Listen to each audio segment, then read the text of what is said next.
right, welcome to Dicejunkies. I'm Xenodamus. I'm here with Q. Blood Axe, our great and mighty random encounters list maker, chat room moderator. So And please chef. be good in the chat room because he's here and not there where he should be. We'll have to keep an eye from here. And Or I will tell you about yourself. then we have at the editor station today. We got Brian, the D-list editor. There you go. He knows it. Yeah. He knows his place. He tried to knock it up a rank. You see I that? tried to- You know. always Well, try you to- let him I talk. always tried to sneak one in. Yeah. When he's not looking. That's what she He said. snuck one into the network server there, man. I don't know how you knocked that out. I was like, wow. Swine divorce. All right, so let's get this show started. This is episode 102. Whoop, whoop. Yeah, 102? yeah, All right. 102. Wow, you So- broke 100. Show some energy. What Well, you got, man? yeah, we broke-ish 100. Broke-ish. I mean, we probably got 115 if we count all the lost floating episodes. Yeah, the lost episodes. They didn't have to be lost, you jackass. You should put them on Patreon when you Oh find yeah, them. that's what I say. Yeah, they may pop up at some point. You know, who knows? All They will never find your body. right, guys. Nobody wants to watch the free one. Let's get started.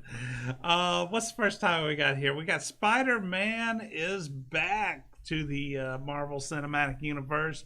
So after some shaky conversations and thought of I guess we all thought that it was over and Sony wasn't going to be a part of this, and now they've come back to the table and they've come to an agreement, and so there will be one more Spider-Man movie with Disney involved. So. Isn't it like no? Nah. It's two. It's one standalone Spider-Man with Disney Yeah, involved, and he's one in the MCU. one movie with of Spider-Man, and then one movie with Spider-Man in it.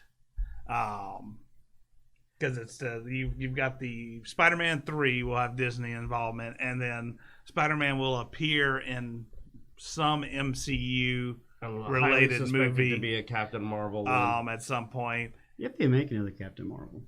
No, I think it'll probably be Avengers with him. I don't think he'll be in directly in just the next Captain Marvel. I seem to be the only person that has a problem with this. Everyone else has been like, "Isn't it great?" And I'm the only person that's like, "No," Well, it depends how they use them. because everybody knows how I feel about Phase 4, and taking our wonderful Spider-Man and placing him into the incredible toilet bowl tsunami that is Phase 4.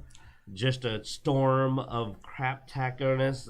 I don't feel good about this. Well, see, I think it'd be interesting if Sony does their movie, they let Spider-Man be in some other MCU movie, but then they just ignore, they don't tie any of that into the future Spider-Man movies. You'll be good. So just act like that wasn't the real Spider-Man. Yeah. That was a scroll. There you go. There you Yeah, go. the Spider-Man that shows up and whatever they're gonna do to poor Spidey is a scroll. Because I'm sorry, dude. They have not been kind to male characters in Phase 4. It's gonna be a crap show. I don't know what they're gonna do to him, but it's gonna be terrible. It's gonna be like an Amber Alert. It's gonna be bad, man. Wow. Like Disney can't be trusted with kids. It's like not anymore. You don't send Spider-Man into what they got going on over there. All right. That's what do you have to say about it, Blood Axe? I mean, you're being quiet. Well, when it comes to Spider-Man, I think a lot of the success has been because Kevin Feige was heavily involved in the first two films. Okay. So with him also heading the projects for Phase 1 through 3 and then Phase 4, it should be probably well written enough to where it's going to continue to be good stories for Sony. Going with Quinn's point of view, I mean, the popular theory is he's supposed to be the bumbling sidekick to the competent Captain Marvel, and to make her appear to be better, it's one of those things. I don't know what's going to happen, but we'll see what happens when they put him into the movie. But if they do go down that path, then it's one of those that's going to turn a lot of people off to the Captain Marvel plus some of the other things that Disney's force feeding us down our throats. Now I don't know if I caught this or not. Did it say whether or not? Does that mean that Kevin Feige Kevin Feige is going to be involved in the next Spider-Man movie Yeah, or not? he's going to be He, he's directing the project. He is going to be the director. Yeah. So, so he's got his hands in a lot of pies. Yeah, yeah. I expect Spider-Man 3 to be. Yeah, I mean, speaking of being in a lot of pies, I mean, if we go to that next tab, Segue. Zeno, I just want to say one thing. How many times have you said that man's name? I said the next tab. The next tab. What's the next tab? That was the tab you were on. Oh my! Not the next God, tab. You're killing me. Here. There we go. That's You're killing me. all right. What comes after F? G. You? Yeah. F-U list. So Star Wars. Kevin Feige is going to be involved in Star Wars. Now, Blood Axe, you're the big Star Wars guy. You're the one that keeps us on track with Star Wars because I don't really care. And I kind of enjoy watching it burn. I've developed an attitude towards Star Wars of, you know what we need? Yeah. We need more Raylo. So we're gonna let you. Tell us about this development here. Yeah, I'm a Star Wars aholic. I mean, anybody that knows me knows that I'm just I love me some Star Wars, and actually, it's pretty exciting stuff because I think what Kathleen Kennedy has done, she's kept it kind of together, and her major success has only been Rogue One, and that's not really saying a whole lot. But yeah, but with what he's done with the MCU, at least through the first 3 phases, has been successful. So I'm really excited to see what he can do as directing this next project. So far, it's 1 film. Don't know if it's the Lord and Miller films that they're working on, or is it something completely different. But, I mean, he seems to have pretty good vision and forethought, plus he can plan well to at least tie things together to the point to where it's an interesting story. But can he shine this turd? Dude. Because they're handing him a turd. Yeah, well... I mean, Guardians of the Galaxy, I gotta admit, I didn't think a lot of Guardians of the Galaxy. Shiny turd, still a turd, man. When they finish Rise of Skywalker, they're going a completely new direction. So it could be a whole new Star Wars storyline that's going to be better than what we've gotten so far. Because Last Jedi was just terrible. It's going to start off in a galaxy a long way ago from that other movie. Far away from that bullcrap that happened. Well, the popular theory is they're going to go towards the Knights of the Old Republic. Before it became crap. Good. Yeah, because we want Jedi. I never actually, I hate prequels, but if it's before this bull crap, I want a prequel. Knights of the Old Republic was also an awesome game. So I mean, you got a good.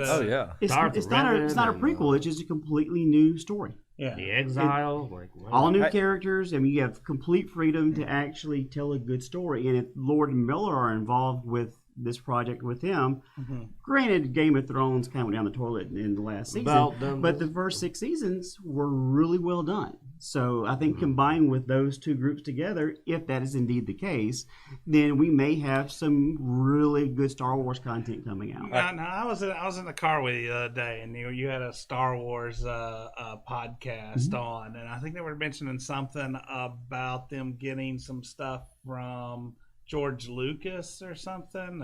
Well, what it was is they were going over they were reading the book. It was autobiography for Bob Iger, who's the CEO of Disney, and they were discussing the acquisition, and that George Lucas had 3 story treatments for episodes 7, 8, and 9. Oh, okay. And they were just discussing that content. How they wiped their butts with it and just totally didn't do any of that. Well, from what rumors we've heard, they've actually incorporated some of those treatments to clean up episode 9, because that was George Lucas's intention, was to bring back Palpatine into the sequel trilogy. So I mean, that would have worked if that had been alluded to and not had for other 2 movies, 7 and 8.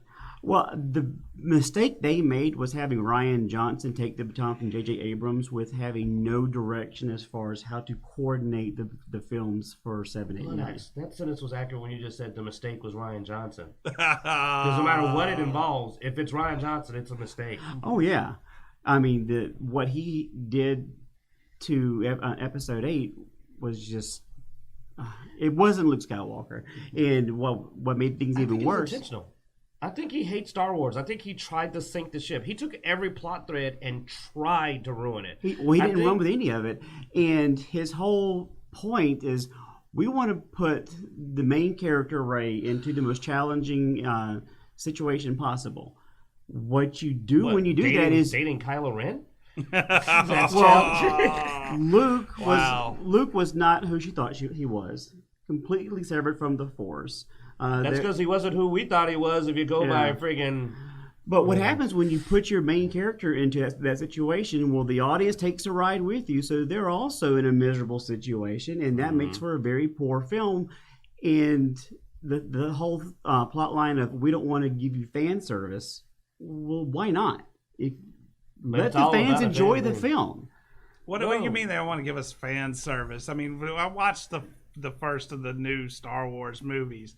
It was trying for fan service left and right because, I mean, they tried to basically redo Episode 4. And they even got away with it because how much do we like Star Wars? We went, let's check out the next movie. Let's see what happens. And that was J.J. Abrams, and he had all these great storylines of, okay, who's Rey's parents? Who's Snoke? How did Maz Kanata get the lightsaber? What is Snoke? Where did he come from? How does he fit in all this? Was it Episode 8 they just decided, fuck the fans? Ryan Johnson. There's my F, by the way. Yeah, I mean, he had no... I'm still saving mine for Epic, because I don't know what they did, but they're getting it. But there was no coordination from Kathleen Kennedy on how they wanted the three films to sync together. And it was like, okay, all right, I'm going to run this half the race. Here's the baton. You go do what you want to go do. How could you accuse that of Kathleen of that? She clearly made her opinions feel. Her feelings about Star Wars was the Force is female. And that's all the fuck she had to say. Damn it, I wasted my fuck on Kathleen Kennedy. Dang it, I stick another one in. All right. And she doesn't deserve 2 Fs. Let's clean She can hit once, but she can't hit twice. This palette a Please. bit. Let's pull up the random encounters list real quick. Go ahead and go there to that. But you know what? If I had to waste my F on someone other than Epic, Kathleen Kennedy. So you can display it on the screen, please, sir. Okay. So this is our Blood Axe special edition. Since we had Blood Axe come on the show, we made him make his own special edition because we weren't gonna do it. And that's what we made. Like we didn't do nothing. He did this on his own. God, y'all were so lazy. We forgot he was so lazy. You didn't know I was coming. Yeah. That's what she said. And so here's Blood Axe's special edition random encounters. We're gonna let Blood Axe take the first roll since he put in all the work here. If we can get the dice cam up, Mr. Editor. Got this, man. I'm getting there. All right, give us a roll. See what we get here. We got a 16. What happened to the Blood Axe I used to know? Who rolled once? Game over. Favorite character or encounter based off a video game. There's a lot of good ones. There is a lot of good ones, Ken. I mean, you wrote this question. You should be like this, Blood Axe. Come on. Well, I'm trying to figure out which one I actually want to run with. Okay, tell them crap. 18's still on the list. Yeah. I didn't change the title on that one. I think probably my favorite character was actually we were playing D20 Modern, and I made a Punisher type character with the mobile gun armory with the van and stuff. Oh yeah, and you kept pulling guns out of under every bush and just. And he had the ability to literally you could roll and if you needed information for a situation, there was a scale, and if you rolled like a 20, it said you find someone literally in the middle of nowhere to give you the information that you need. So, there's a bartender in the desert, just a one bar. Oh, you want to know about the Simpsons, huh? But yeah, that was probably one of my more favorite characters. Is when we were playing D20 Modern. I was playing Frank Castle. That and just running people over with that Buick was just epic. Oh God, you ran a lot of people over with your car. I don't think Frank Castle was supposed to commit so many non-gun related homicides, but you killed more people with your car than you did your gun. That was hilarious. That was fun. All right, Q, you got one? Well, this says game over. Favorite character encounter based off a video game. I got that mixed up because I thought he just meant an encounter that happened in a video game. Oh, no. Character or encounter based off of a video. I don't. Well, probably my favorite character I created. I actually enjoyed in your game playing my Inuyasha character. I built a hat. I took the feral template. This is 3.5. I took the feral template and the half demon template and put them on a martial arts character. Or was it a ranger? No, it was martial artist. Martial arts character. And rolled around playing basically just Inuyasha straight off of the friggin' anime and kicking mad tail. And being a jackass, because he's also a jackass. Well, you And had a great flaw. time. And the flaw was you could not make diplomacy checks. Anytime there was a diplomacy situation, you had to actually make an intimidation check. Yes, it was so fun. Which was just hilarious. So, like, I just could not have a pleasant conversation with anyone. So it was really funny when you try to calm down a child and you roll like a 24 intimidate on like a child, and it's like, shut up and stop crying, you're safe. They actually shit themselves in the process. Yes. Well, So- she's so quiet. What character was this? This was This is Inuyasha, based off of Inuyasha. like And I the built- anime, Oh gosh. Yeah, the anime, yeah. not a video game. It's also a video game. What was the name of your character? I'm trying to remember. I think I just stole Inuyasha's name. No, it was something No, I different. went with Khan. I always That's played right. Khan. That was Khan. Oh, well, video games, unfortunately, you two wouldn't know it. That would be one that I played with kids today where I built my own Keyblade wielder. And I wielded dual Keyblades. I had the Oathbreaker and the Oblivion. And we were doing that in Best of D20. And that was so much fun. And Jeff was playing with us, and he played Red Mage. But he played Red Mage off of 8-bit theater. Mm-hmm. So he had the hat and the high heels and a white hair. It was weird. And then Ben played Sid, the Dragoon from Final Fantasy VII. So he's like this smoking, just roughneck. It was fun. And then Mark, for some reason, based the game on Ultima. So because it's Kitsune, you know. Yeah, Kitsune went weird with the story because he went Ultima. He went the weird Ultima with the gargoyles in the other world. So nobody knew what the hell he was doing with his story. But we didn't care because I had Keyblades. So I was just running around Keyblades having a good time and going like, so there's gargoyles. That's much better. That's much closer to the actual question of a video game and not an anime character. So what you got then?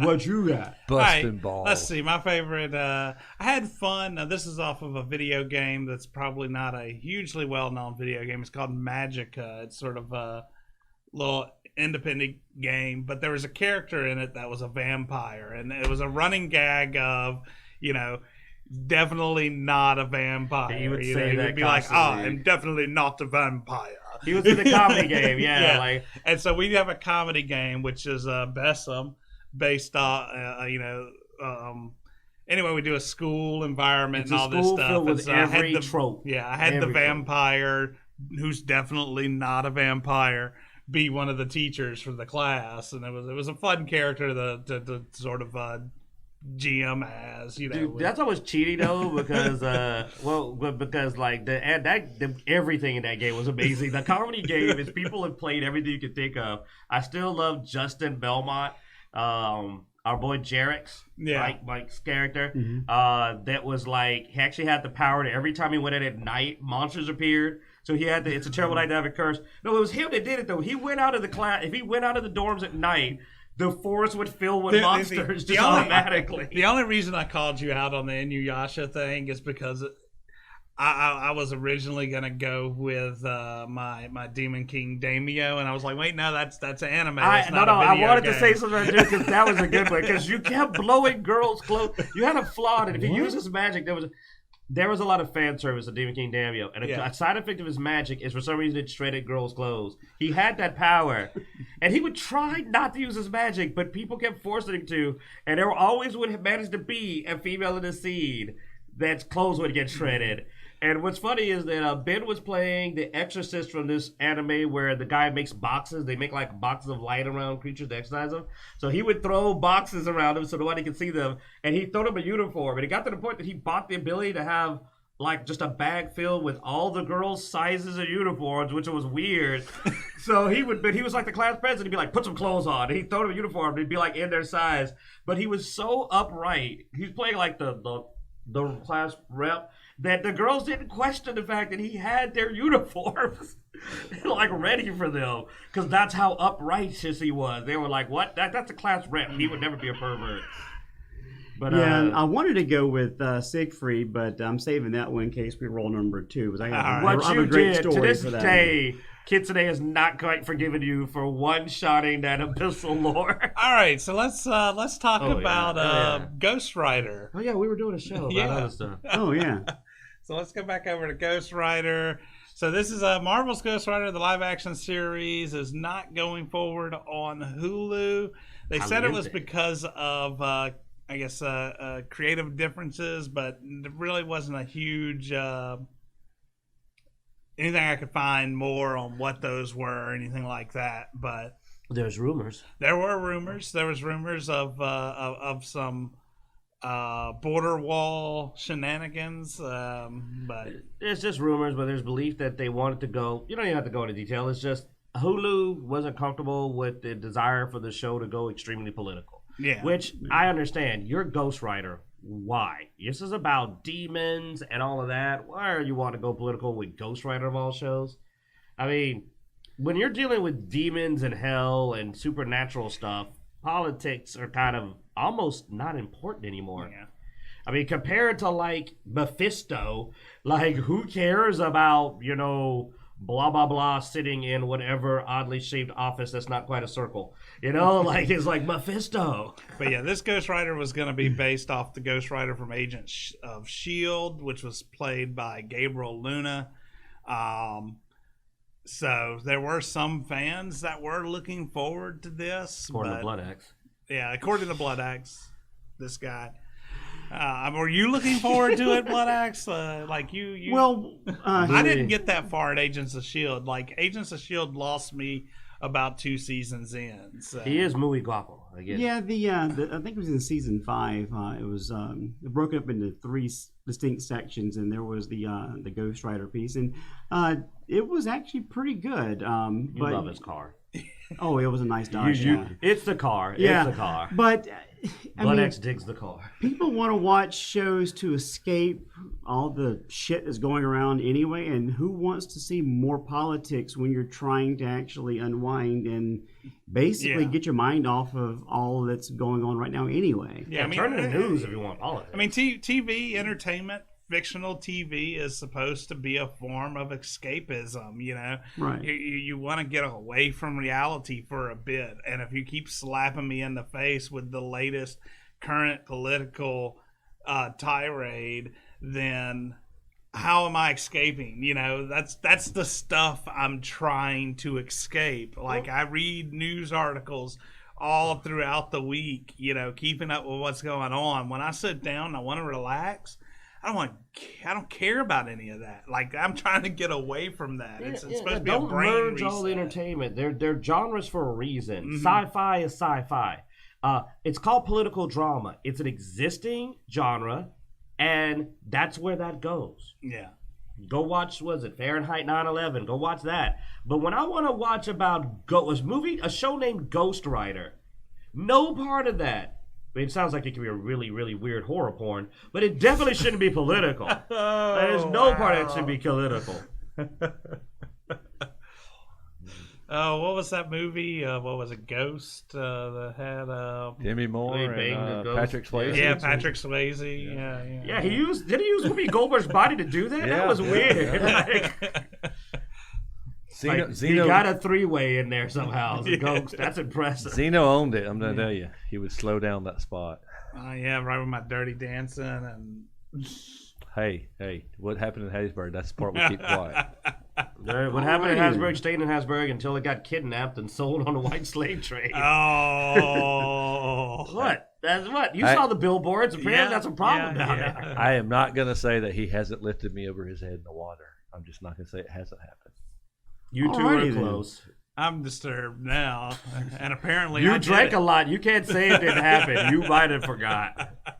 Oh. I'm gonna do another random encounters because I'm hurt. I'm gonna roll this time because whoa.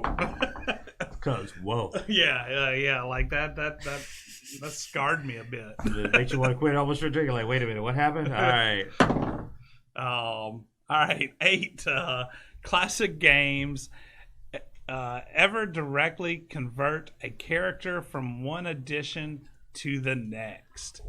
Like I've converted. I mean, characters that I've played from one edition to the next. Are we? So the reason I put this question up there is when second edition when third edition came out, there was a conversion kit to go directly from second edition to third edition. Those are always horrible, horrible things. Yes, because I had a ranger with an 1896 strength. Back then, you actually had to roll. If you were percentiles. doing the. And the direct conversion was like a 24 strength. Yes. Which was insane for a third level character. Yeah. So for a couple of months, we would actually roll everything in second edition and convert into third just to make power characters. And do that, you just do Dark that was, Sun. yeah, Dark Sun gave no craps. But I haven't played since 3.5, so I didn't know if fourth or fifth had conversion tactics to go from I've edition tried to converting. Like, I don't play Xenodamus anymore because converting him over to fifth is horrid. Like, you think that's bad? Fourth was worse. Yeah. Like, I could even if I took his 20th level incarnation and converted that over to fifth ed, he is a fraction of the character he was. You know, I tried to do mages, and I couldn't even build a proper conjurer. The conjuration mage archetype does not. I mean, school build does not work. We played around with converting some of Pathfinder's characters over to the Starfinder stuff, and that did not work well. Starfinder does not using their gel god. with It did not. Like most of these conversions, like your best bet on doing a conversion from an older system to a new system is just re-envisioning the character inside the rule sets, I think, of the newer system. Because trying to use one of these conversion methods, you end up either losing something or the character just not fitting because of there being new abilities and abilities doing different things. For example, fifth ed, the reason that Xeno and mages didn't work is that utility magic got scuttled. And since mages was almost exclusively not about direct combat spells, he ended up just bombing out because they really pulled the utility and buffs down. Yeah. Well, I think one of the things is too, I know me and you both do this with our main characters, our characters we love and we would actually bother to convert over. They're very fine-tuned machines. So everything from the wording of the skills are meticulously looked at, and we even have spell combined, combos, which is why when the magic changes, it hurts us, because like mages has like several specific ways he casts the spells that did not exist in fourth or fifth ed, and I was like, well, this changes his whole spell casting. But for me, just to talk about your horrible second to third, my half dragon, half gold dragon ranger was a horrific conversion. Because he actually had a strength of like 19. Oh, God. And that converted over in the 3.0 of I'm not allowed to play that character. Like 36 or something. Yeah, it was crazy, man. Because the Half Dragon template was already a +8. So even if I just tried to rebuild him, he ended up like an ECL like 4. Like, it's like, oh, look, it was a 6th level party. I'm level 2. It was like bad. Well, question. So if 4th and 5th edition are so neutered or watered down or whatever, why don't y'all just play 3.5? But I do. I play Pathfinder. I mean, it has its purposes. Like for something that's easy to pick up and run with, 5th ed is great for that. If I had a steady group that I met with every week and I knew that they were going to, they were really into it and were really going to show up every week, I would not do 5th ed. But for a group that we're going to drop players, get new players, hit this and that, 5th is just simple. Quick and easy to play. And that's my thing. Like, there's tons of systems out there. And I try not to down any of them because all of them pretty much have their place. The only time you hear me and Q talk bad about a system is, and we say, this doesn't fit anywhere. This doesn't have its own niche. It scratches no itch. It doesn't. Yeah, that's when I have a problem with a system. like just because I don't like the certain mechanics of a system, well, it may have its place though, and fifth has its place. Like for me, fourth ed has no place anymore because fifth ed does it better, and then Pathfinder does it better. So fourth ed has like no purpose to exist anymore because it's been replaced by fifth ed successfully, and Pathfinder's in one direction and fifth ed's in the other direction, and I look at it and go, eh. But systems like Best of B20 are very good for specific types of game. Anima Beyond Fantasy fits certain game play styles really well. You know, there's systems out there that they fit what you need. Even like I still have Deadlands, and Deadlands, man, if you want to do a Western, Deadlands is the system for a Western. That was fun. Yeah. I mean, if there was a a perfect system out there, we wouldn't have nearly Disney as much would to already talk own it. about for once because we'd be playing that. I think Best of D20 is probably the most balanced system, and you can literally make whatever you want. I gotta admit, Best of D20 has the familiarity of a D20 game with the openness of a lot of the other point game systems. Mm-hmm. Plus, it's balanced. I mean, you're not going to have someone that's completely overpowered. Not versus easily. Well, you could stack things a certain way, but so can everybody else. But at higher levels in 3.5, not many things could touch a wizard. Hey, Xeno, one quick question. Yeah. Is second ed still your favorite? It used to be back in the day. Oh, it is. Well, you It still love some beats out second even ed. Pathfinder? Yeah. Well, I mean, and Even Best when of I D20? say second ed, I mean second ed was my base, but I didn't actually. We hacked the We hell never out of play. it. Yeah, we hacked the hell out of it by actually using Hackmaster. Like But we we actually loved it. combined a lot of the stuff from Hackmaster in the second ed. Like that's interesting. the critical hit charts and stuff like that. Some of the heritage systems and some bonuses from going through your backstory that Hackmaster had built in, where you could actually add and subtract certain things by going through a backstory. So it's more of a homebrew thing. And Yeah. the reason that you loved it is because it was your homebrew. I Yeah. know that. I've built some stuff, and it's like, man, that thing I made was just perfect fusion of everything I wanted. But anyways, since we're talking about fusions of stuff, let's go over here to Sony merges anime streaming business under Funimation. So it's actually taking Aniplex, which is their Japan division, and merging it with Funimation that they bought about a year ago. Now this would be interesting to see how this plays out with a lot of the drama, I guess, circulating Funimation. This is like Yamcha fusing with friggin' Goku. It's like, and by the way, Yamcha's Funimation.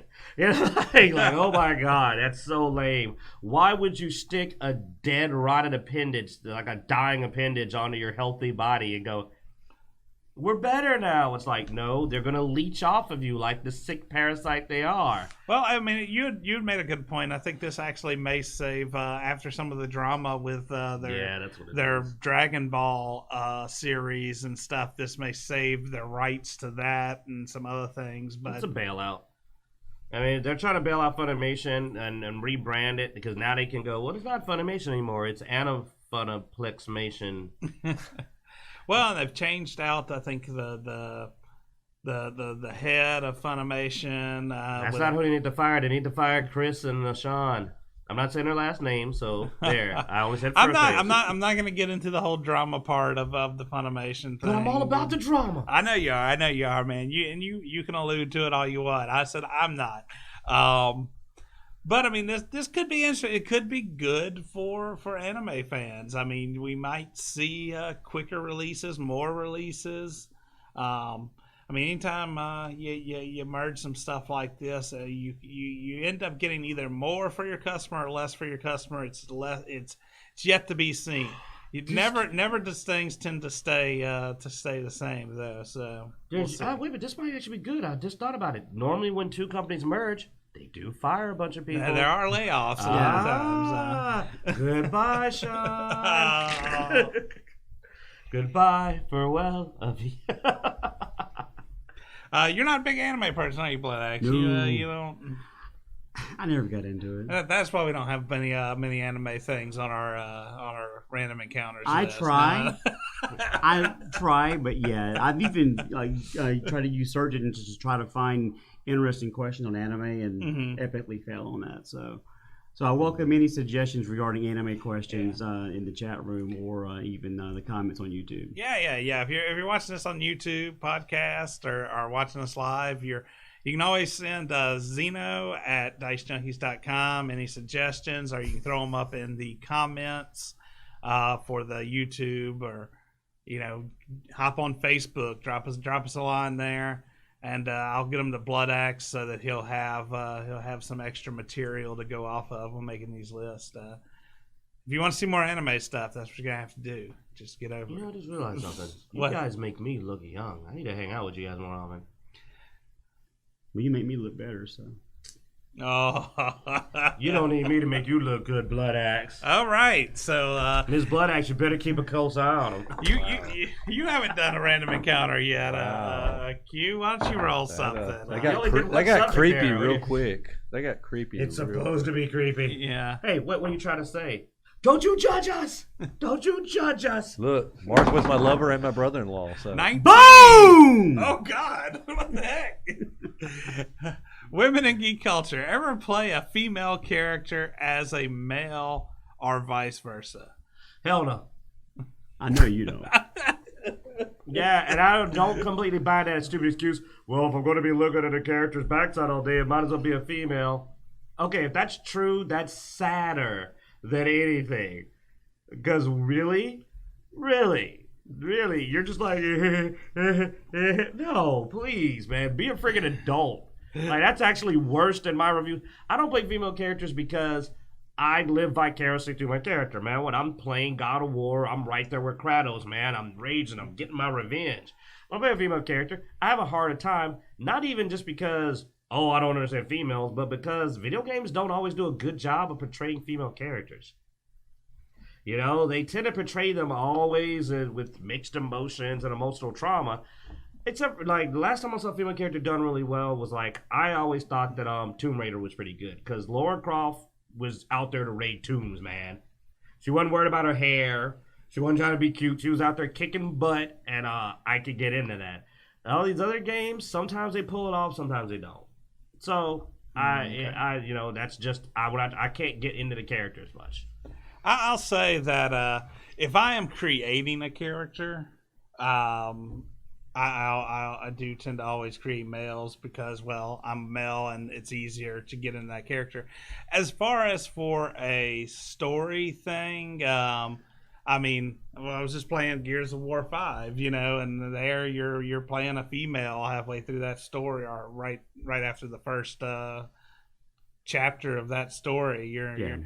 And I don't mind playing female characters in a story. I'm not gonna get probably as immersed as I would with immersed as I would with a male character because, well, I'm male. I identify more with male characters than I do female characters. But I don't mind playing a female character. So I guess it depends. So when me and Mrs. Blood Axe started dating, Gears 1 came out, and I was Marcus and she was Dom, and for the next 3 games, that's what we were, and she really became attached to Dom. And whenever, spoiler alert, when they killed him in Gears 3, it actually kind of really just pissed her off to the point to where that's what her comment means. I was wondering what her comment meant. I was like, I miss Dominic, and I was like, who's that? And is that like an ex-boyfriend? Yeah. And in Gears 4, there was actually a zombie Dom skin variant that I had. That was fucked up, man. I can't believe they did that. Well, what I was hurt. I had like a tear in my eye when Dom died, man. That was my bro, man. I felt like I lost a member of the family. Well, I think the worst part was actually when he found his wife in Gears 2. Oh, don't. Yeah, yeah. The way he imagined it. Oh God, man. Yeah, that was tough. But no, the reason for that question up there was our boy Rhett decided he wanted to randomly pick one of us to have a gender swap, and unfortunately, it ended up being me. So when someone cast some dispel spell, apparently I went from my male character to female character, which just that was not a fun campaign. Yeah, well, he just went full lesbian and just like rolled with it as just like this like. Now, I will say, as a DM, You love doing that. one of my favorite things to gauge a party is to early on throw in a ring of sex change, a cursed ring of sex change, just to see. Okay, is this a party that is going to put on the ring without knowing? Where's my brother at? And so many times that happened. Now I did do it with this group, and they were just like, no. Wow, we're first level, and here's a magic ring with a transmutation aura. Wonder what this is. Now, what's cool is how later on I convinced our cleric to put it on. Yeah. To hide from the cops because he was wanted. That was so fun. I convinced somebody to put it on and then mock them horrendously. But it was also a way to get them an extra side quest because they could go on a quest for the church to pay for the remove curse because as a first level party you're not gonna have the funds to do it, but the church always needs somebody to do some dirty work, and yeah. But luckily we're like, yeah. You said you used to run Hackmaster, huh? Look at that magic ring. Yeah. Fuck off. Threw that in the bag. That's like 6 today, man. Just saying. Oh, I'm running. He's using everybody else's. I know. Nobody else gets any. They're all mine now. But sorry, man. Kathleen Kennedy came up with what was his name? Ryan Johnson. That's a lot of F-worthies, man. They're like worth like 4 epics. I never thought I'd say that, but they're ruining things more precious to us. Yeah. Childhoods, man. History. Star Wars is a part of our history. Mm-hmm. Like, I want to really point that out, just to bring it out. I'm not just actually saying this to be shocked. Star Wars, there are people that Star Wars was a very important experience. It's been a part of our culture. Its fan base is up there with Star Trek. It's a massive franchise that I thought would last until my great-great-grandchildren. And in 2 movies, 3 if you count also the Solo movie, 2 people just trash fired this franchise, and they did it out of hate. They just decided they didn't like the fans. They thought they could make a new fan base on pure trash fire, and I really hold that against them. You have done the worst thing a producer or creator can do. You have destroyed something iconic. Not only have you not created anything of value, you're taking value away from the entire movie industry. You're a black hole on the entire movie industry. You're a negative value. You're not a 1 out of 10. You're a negative 5 out of 10. You're a negative value. We would have been better if you hadn't been born. You were literally making things worse by existing.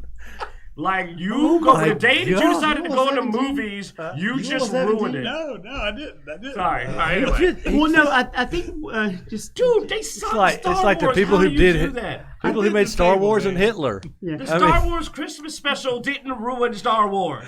They tried. No, I think the biggest mistake that they made with the Ryan Johnson hire is they didn't hire someone who knew Star Wars, because the fans are so immersed in the mythology and the fantasy that comes with it. They hired someone who bought a book that talks about the different things in Star Wars, only use it as lore to create my movie. That was it was not a very well thought out plan. That's why I like the idea with Kevin Feige, because he has the forethought to plan ahead, put together threads to tie them together at the end. So if anyone can save it, I think Kevin Feige can actually do something with Star Wars. All right. Well, Ryan Johnson's next project is going to remake Gone with the Wind. Okay. So now we can get off of Star Wars again. Were we talking about Star Wars? I was just talking about the horror show that their existence is, with no Fs. So Call of Duty Modern Warfare Survival Mode. Oh yeah, screw them too. They're trying to sell me a game. Trying to sell me a game and not give me the whole game. I think I'm gonna pay you full price, man. You can kiss my butt. You didn't get it out, and it was just like, screw them too. He's on. I hope you end up married to Ryan Johnson and Kathleen Kennedy. Kennedy Over there. This is a horrible, unhappy relationship. Get your undies out of a wad, and let's talk about Call of Duty Modern Warfare Survival Mode. Won't hit Xbox PC until October 2020, and they tried to hide it in very small print. They took the survival mode out of every copy but the PlayStation mode. They're not changing the price. They're just saying, you don't have PlayStation? Then you don't get this part of the game. I'll you be know what's honest, worse? dude. It'll probably be coded in there, too. I don't think It'll played. be in the actual game, but you can't access it. I don't think I've played a Call of Duty game since Xbox One. Well, clearly there's a good reason. So they don't want you to play it on Xbox One. They made that clear. Yeah. Though if it wasn't for this, I might have actually decided to jump back in because I've enjoyed playing Gears of War so much that I'm sort of getting my my FPS shooter. There's Outward man coming out on the Game Pass. By the way, the Game Pass is amazing, guys. The Xbox Game Pass is great. I've been enjoying it. But yeah, there's Gears 5. You know what's great about Gears 5? You got all the modes. Yeah. Yeah, and Mrs. Bloodaxe is the Call of Duty gamer. Do you have a PlayStation? No, but she only plays for story mode anyway, so she's probably not going to be affected by this. She doesn't have a choice. She doesn't have a choice. But the fact that you're going to charge the same price, but you're going to withhold content value-wise, that would really upset me as a customer. Yeah, no, I definitely think that. I mean, in the past, and they say that, that Activision has had this in the past with Sony, where they've had exclusivities. They did it with Destiny. They've done it with other Call of Duties with skins and stuff. But, I mean, with this being an entire mode and this also being probably one of your more popular FPS shooters out there, that hits multiple platforms, when you're taking out an entire mode, you're going to hear stuff, and you already have the devs, of course, getting attacked by it. And please don't do that. Don't go out and attack the devs of a game because it's most likely not their decision. This is coming from the usually the publisher or something like that makes these deals. It's the people who are involved in making the game are not the ones that go, hey, by the way, let's just make this exclusive to... No, they don't have any... Devs put survival mode in Call of Duty, and then the publisher said, let's pull that mode out. And like Zeno was telling me earlier that it wasn't uncommon for, and like I said, first of all, I don't remember it ever being a year. Even with the skins, they usually popped up in the Game of the Year edition a little bit later or as DLC or something. I don't know. I've seen exclusivities that you've just you don't actually ever get on another system. Even then, I can live without a skin, but like when you get into real content, especially for a shooter's backbone is its modes to keep it fresh. When you get tired of Horde, you go to honestly, Escape. I honestly think the the fact that they are releasing it in a year on the other systems sort of is a testament to the fact that this is more than normal, because like I said, most exclusivities, when it comes to a specific feature or function, you don't see it ever pop up on the other systems. It's like, hey, this is exclusive to PlayStation. But it's so piddly that it doesn't really matter that much. Look, I can't get a red hat. Yeah. I didn't mean that in any weird way, anybody. But I can't get a hat.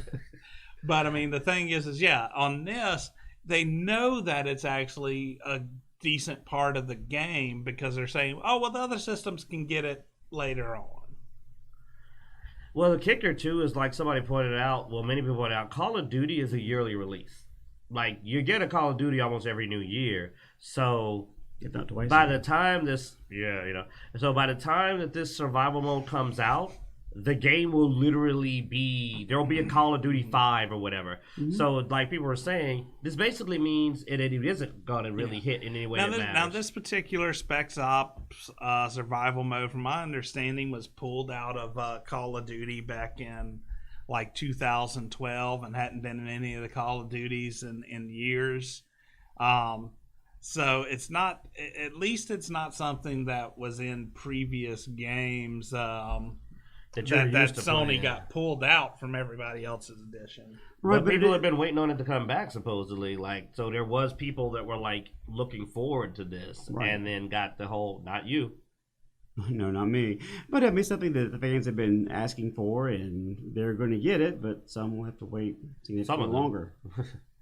Yeah. I don't get with all these years.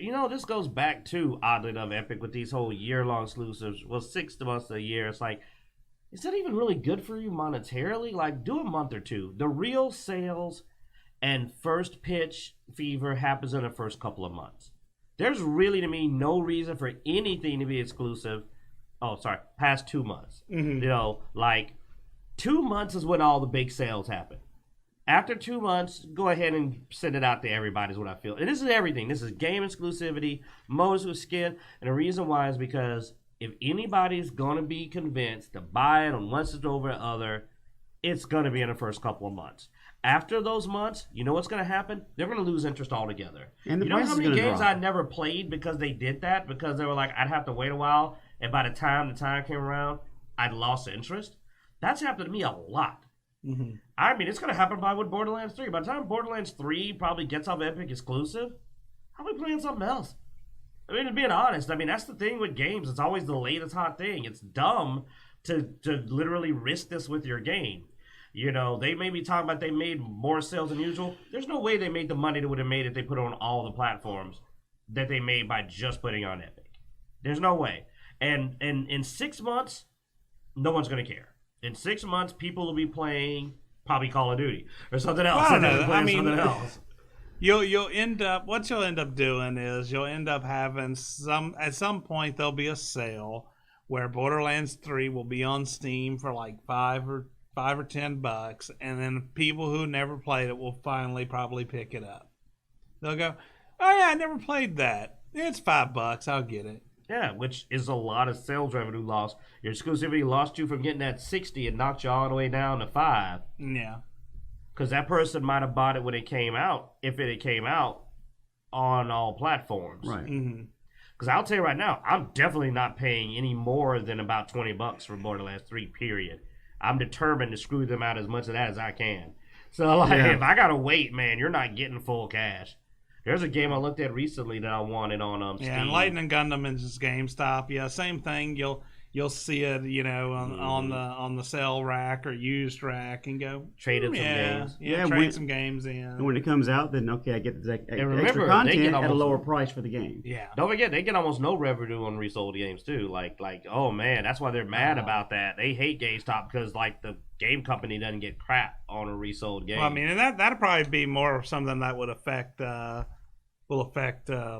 Call of Duty. The GameStop being the Borderlands drama is mostly on the PC side, but your Call of Duty. I mean, people who are mad because of this feature not being in their Xbox version, they may pick it up at GameStop at some point after it's dropped in price. Yeah, if GameStop can make another year after the next Call of Duty's come out, and somebody who's like, time to swap. Let me see how Call of Duty is. There's this used copy. Before I buy the new one, I'll buy this cheap, $9 version and see if I like the series. Try out that survival mode everybody was talking about a year ago. I think I remember something about that. I don't know. It's been a year and life's moved on. Yeah, but yeah, you're gonna lose new sales. So I mean, and I don't care how many sales you make while you're exclusive to something. Yeah, you may have sold great, but you could have sold better if you didn't have an exclusive. Right. Plus, you may have made a bunch of sales, but let's look at this real quick. Quick breakdown of Borderlands 3. They made a lot of money with those immediate sales, but you remember all the technical issues that we talked about, I think, a little while back they were having. When you tackle those technical issues with the bad press, it's going to affect 4. Well, may not affect 3, but it's going to affect 4. My thing is exclusivities are never in favor of the player. They're in favor of the corporation. They're getting an amount of money for being exclusive. And basically, their goal is to go, okay, versus how many players we're screwing, are we still making more money than what we think we'd lose from players not buying? Right now. Right now. Right. That's the problem, though. It's right now. But you've lost a portion of your fan base. And the next time you make a game, you're going to be missing that portion of your fan base. And every time you do something like this, the fan base dwindles more. So eventually, it's not a AAA game anymore because the fan base has dwindled below that. Yeah. All right, let's do one more random encounter. Shall we let the editor? We'll get the. I don't know. Does he deserve it? Is he? Well, let's figure out his rank. Are we still having him at F rank, or is he going up to D rank during this? Or? He's been having my screens flow here pretty good. I guess we can put him back to F. We'll give him back to the D or F. Oh, D. Just go E in the middle. Huh? Go E in the middle. A, B, C, D, E. Oh yeah, we never use E's. Yeah, we're not easy. Yeah. D. We're getting back to D. I think for we're now. using like grade. F spelling. we need him at a D because if we keep him at F and he decides to stay at F, it'll just annoy us. Well, since you're passing them with a D, You're D. You're passing with a D, man. We'll let you roll. Which right. dice? You have do a 70. Which dice do you want? You want the there? You just grab one. There you go. Of course, you'd go for the white one. 10. The clear one that looks like certain things. That's broken. Most unbalanced, legit tabletop character you have ever made. Do you have an unbalanced, legit character you've made? I haven't, but do you remember we played down in Hattiesburg? We had the Minotaur, who was just the most unbalanced, crazy character ever. Yeah, I mean, Minotaur as a playable character in Second Ed was pretty insane. I always like my characters to kind of be pretty balanced, That's not a Minotaur. Yeah, you're right. No balance there. Yeah. I've never done it myself, but I remember that character. He was just crazy unbalanced, And you're like, a Minotaur? Okay, cool, man. Yeah. Well, it's because I was one of those campaigns where it's just like, what do you want to do? Whatever, we'll make it work, And dude wanted to play Minotaur, so I was like, all right, let me pull up Minotaur and get you the specs for that. All right, let's do it. I mean, let's see. Most unbalanced, legit tabletop character. My version of Xenodamus and Anima. Oh, you bastard! Oh, was God. So unbalanced, but broke purely the within magic the system. and I could have made him worse. There were few spells you didn't know. I stopped. That's how much of the magic he knew. He knew like 78% of all of the spells that were broken. But he it was left purely a handful legit. out. It was all within the rule system, and like I said, I stopped because I didn't want him to go too far. You just didn't know. You just didn't want to have nothing left. You went too far about 28% ago. I mean, yeah. when I turned one of the players' houses into sugar, that was. You turned an entire building into sugar, yes. Because, you could do that. He knocked on my door and asked for a cup of sugar. And you did tell him not to come to your house. After I told him not to come to my house ever again. This was our boy Will, and he earned that. I will say that I didn't persecute you for doing it. I didn't say you were wrong for turning his house into sugar. I was more annoyed by the incredible show of magic since the story was kind of based on Dragon Age, so you were an apostate throwing around magic that definitely had the Inquisition going like, pretty sure Circle Wizard didn't turn a house into sugar. Then I bought him a new house for him swearing loyalty to me and becoming my you my enslaved servant, him, man. basically. You used your white mage privilege to enslave his character willingly. He's a fool. He was a fool. But you saved him from being enslaved by the friggin' crime syndicate because he was making some bad deals with them. So, Clinton, I'm saving the best for last. Yeah, I think my most unbalanced but legit character was actually my Siegfried and Exalted. Yes. You one-shotted a death knight. The strength was so high, we had to actually draw in 3 extra bubbles just to show how strong this character was. And you had a multi-attack charm that didn't ever get past the first attack. Well, I took a Nemesis level 2, so he had 2 or 3 times the amount of character points that I had. And I had a special attack called Peony Blossom, which is 6 attacks. And the whole point of the encounter was you'd meet your Nemesis, he basically beat you down and you swear revenge, right? Basically, and you try to build yourself back up. But I had so many successes in the first of 6 attacks that I cut him in half. He never got to do anything else. Yeah, he literally just goes, Peony Blossom, 6 attacks. And I was like, that's a lot of zeros. That's a lot of zeros. And zeros are 10s. Yeah. And Mark's just over there. Mark's like, 7. He got like 7 successes. And we're looking at your thing, or we're looking at him, and you were winning a grand Dieclave. Imagine Cloud's Buster Sword's bigger, angrier, more magical brother. That was his sword. Like, he had the Soul Calibur. So he chops him in half, slays his nemesis in one go, has 5 attacks left, and it's just like, this essence is just bleeding off. He's like, oh, and we're just like, and Kitsune got so bad that he refused to write any more story for you.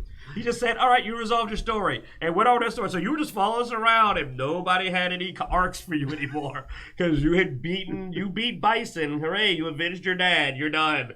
Like, you defeated Ganondorf, and Hyrule is safe. All right, so what's yours, Q? It will forever be the one thing that Pathfinder can't give me, that 3.5 did. The Libris Mortis that allowed me to build Mortis the Necromancer. That was a good book. A character who could sit in a party of same level characters and have them all terrified of him. People actually thought that the DM let me make a higher level character than the rest of the party because Mortis was that frightening a necromancer. He was at the Dread Necromancer template. I had a +1 ECL template. It's a +1. Made me immune to mind effects. Gave me a little more charisma. And I had every crafting feat for undead from every canon book that ever existed. And I was making, give an example, I could make a 1-hit die zombie. Well, 2 minimum. It's 2-hit die. This 2-hit die zombie would have a strength of 18. Because I added 8 strength to it, 4 dex, 4 hit points a level, plus 30%, plus 30 fit movement speed, and a +4 initiative. That was my base zombie. So I can make zombies that can tear people's heads off. You know what that meant when I made a mummy or something. And Mortis one time attacked Mesmerendon alone.